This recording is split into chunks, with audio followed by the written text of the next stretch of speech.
A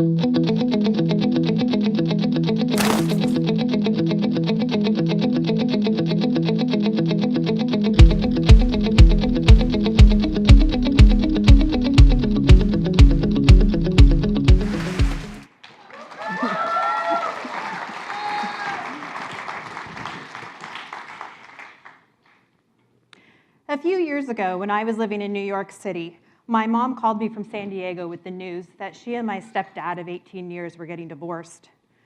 "I'll never find love again," she said. "Who's gonna want me at this age?" She was 61.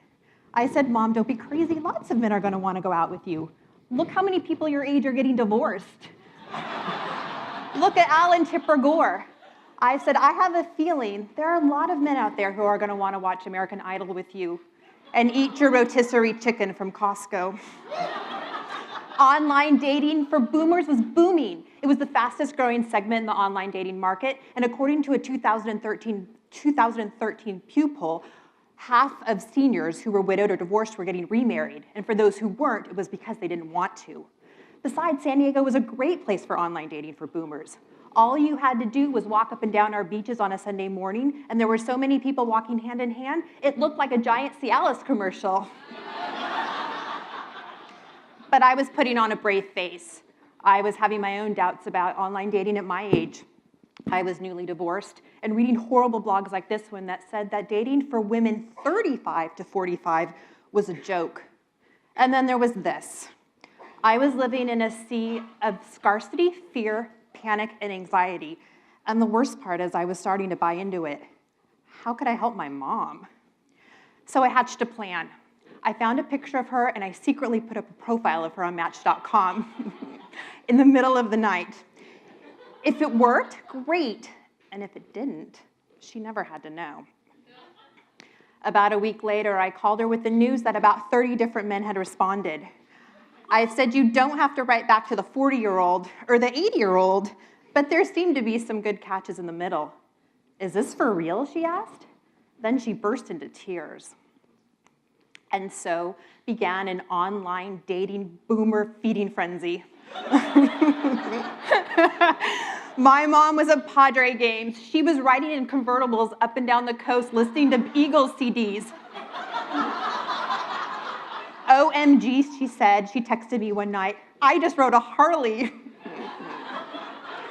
And you haven't lived until you've been on Match.com at the same time as your mom. She was getting more dates than I was. "I gotta go. There's Ed's coming over and I gotta hide Bill's flowers under the sink." But it got me thinking about the messages we're sending to women about dating of all ages. We've come a long way since this cover from 30 years ago, which claimed that a 40-year-old woman had a better chance of being killed by a terrorist than getting married. Recent research has been kinder. We know that most people who want to get married eventually do, like 90%. And if you're single, that's okay too. For the first time in history, we have more people who are single than married. But our online dating culture isn't so kind. We're constantly being told we're doing something wrong, and I believe that thinking hurts women the way they think about themselves and their futures. And it's wrong. I'm a dating columnist for eHarmony, and I find it funny that these have been my most popular columns ever. "Stop expecting to be rejected" got nearly 800 Facebook likes. And "Stop with the dating horror stories, your date is not impressed" got nearly 500 likes. So back to the story. So my mom, she's had a couple boyfriends. I met somebody, broke up, and decided after 15 years of living in Manhattan, I wanted to come home. But now I had to learn about dating in San Diego. And of course, this is what I learned. Surfers and yogis are a dime a dozen. Competition is fierce. People are consistently flaky and non-committal. The funny thing is, except for the surfer parts, I swear I heard the same things about men in Manhattan. But dating in San Diego was different. This is considered dress up. There are more trucker hats, there are more tattoos, and there are a lot more lumberjack beards. But old Moxie was right. All the good men were taken. But here's the part she left out. They're getting divorced. And they're coming back around again. I've met younger men, I've met older men. I've met men with kids and men with cats. I've met men who drink kombucha and men with very, very strong opinions about craft beer, that's for sure. But what I learned about love after putting my mom on Match.com is this: love is everywhere. It's in New York City, and it's especially in San Diego.